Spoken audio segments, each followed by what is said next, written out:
কিছু অর্থের মুখ দেখে যেসব মানুষগুলো নিজেদের অনেক অহংকারী করে তুলেছে, আজকের টপিকটা হলো তাদের নিয়ে। জীবনে মানুষ যখন একটু সাফল্যের স্বাদ পায়, একটু প্রশংসা, একটু আলো, কিছুটা সমাজে স্বীকৃতি পায়, ঠিক সেই মুহূর্তেই অহংকারের ছোট ছোট বীজ চুপচাপ সেই মানুষের মনে জায়গা করতে শুরু করে। মনে হয় আমি পারি, আমি মনে হয় সবকিছু করেছি, আমার শক্তিতেই মনে হয় সবকিছু সম্ভব হয়েছে। এখানে মানুষ ভুল করতে শুরু করে।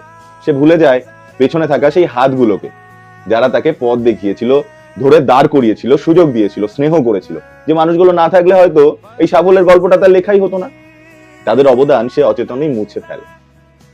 অহংকার মানুষকে ধীরে ধীরে অন্ধ করে তোলে।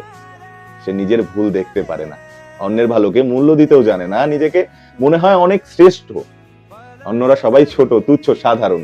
কিন্তু পৃথিবীর নিয়ম খুব কঠিন না। অহংকার যত উঁচুতে তোলে, জীবন তত জোরে নিচে নামায়। অহংকারের পাহাড় যত উঁচু, পতনের ধাক্কা না তত ভয়ঙ্কর। আর সেই পতনের সময় হাত বাড়িয়ে ধরার মতো না কেউ থাকে না।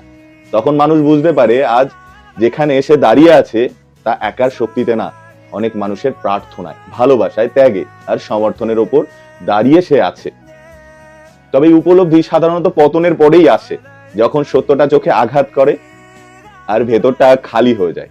বড় হও, এটা সুন্দর, কিন্তু বড় হওয়ার সাথে সাথে মানুষকে সম্মান দিতে শেখো। তোমার জীবনে যাদের অবদান আছে তাদের বোঝাতে শেখো যে তোমাদের জন্য আমি আজকে এখানে। কারণ বিনয় মানুষকে সম্মান দেয়, শান্তি দেয়, স্থায়িত্ব দেয়। অহংকার ভিতরটা ফাঁপা করে দেয়, আর শেষে শুধু পতনের পথই দেখায়। যে বিনয়ী, পৃথিবী তাকে সহজে হারায় না, আর যে অহংকারী, সময় তাকে খুব দ্রুত হারিয়ে ফেলে।